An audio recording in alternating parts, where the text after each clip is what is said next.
उत्तर प्रदेश में विधानसभा चुनाव भले ही 2027 में, लेकिन सूबे की सियासत में माहौल अभी से बनने लगा है। हर पार्टी अपने वोटों की गुणा भाग करने में जुट गई है। उत्तर प्रदेश की सियासत में लंबे समय से बाहर पूर्व मुख्यमंत्री और बीएसपी की मुखिया मायावती 2007 वाली सोशल इंजीनियरिंग के जरिए वोटों को बहुजन रिंग में लाने की कोशिश में जुट गई हैं। और यही वजह है कि बीएसपी मुखिया मायावती ने 2027 के यूपी विधानसभा चुनाव के लिए अपनी रणनीति संकेतों में बता दी है कि उनका फोकस ब्राह्मण समाज पर इस बार रहने वाला है। अपने जन्मदिन के मौके पर प्रेस कॉन्फ्रेंस के दौरान पूर्व सीएम मायावती ने प्रदेश में ब्राह्मण समाज की उपेक्षा का मुद्दा उठाया। उन्होंने कहा कि ब्राह्मणों को किसी का बाटी चोखा नहीं चाहिए, ब्राह्मणों पर किसी तरह का अत्याचार ना हो, इसीलिए बीएसपी की सरकार जरूरी। सुनिए। ब्राह्मण समाज को भी हर स्तर पर उचित भागीदारी दी है, साथ ही इनके ऊपर किसी भी प्रकार से कोई भी अन्याय अत्याचार आदि नहीं होने दिया है। ब्राह्मण समाज को किसी का भी चोखा बाटी आदि नहीं चाहिए और न ही वे किसी की धमकी से भी डरने वाले हैं, बल्कि उन्हें हर स्तर पर पूरा मान सम्मान व उचित प्रतिनिधित्व तथा रोटी रोजी के भी साधन चाहिए।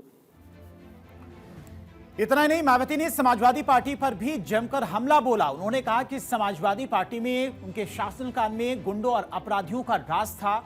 इस दौरान मायावती ने फिर दोहराया कि बीएसपी 2027 विधानसभा चुनाव अकेले दम पर लड़ेगी।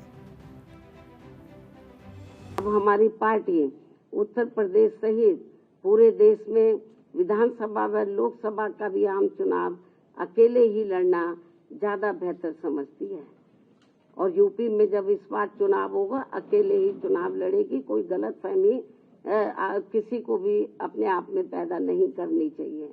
इसलिए अब हमारी पार्टी ने उत्तर प्रदेश सहित पूरे देश में सभी छोटे बड़े चुनाव अकेले ही लड़ना ज्यादा उचित समझा है और अब हमारी पार्टी किसी भी चुनाव में किसी भी पार्टी के साथ किसी भी प्रकार का कोई भी गठबंधन करके चुनाव नहीं लड़ेगी।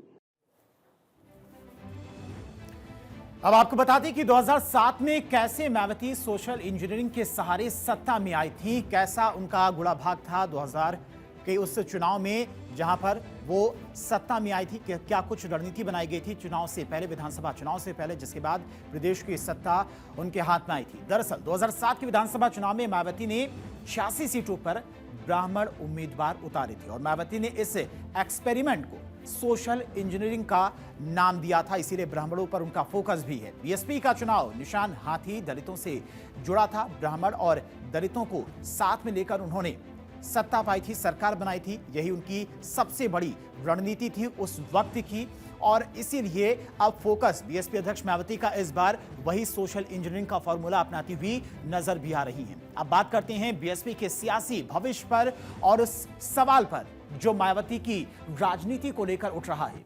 पिछले लगभग एक दशक से भी ज्यादा समय से यूपी की सत्ता से वो बाहर हैं और अब सवाल ये उठ रहा है कि इस बार अगर उनकी पार्टी इतनी बहुमत लाती है कि प्रदेश में सरकार बना पाए तो मुख्यमंत्री कौन होगा।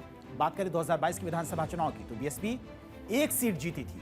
अभी फिलहाल बीएसपी की यह हालत है। वोट शेयर 22.5% से घटकर 13.6% पर आ गया, यानी कि वोट परसेंटेज लगातार गिर रहा है।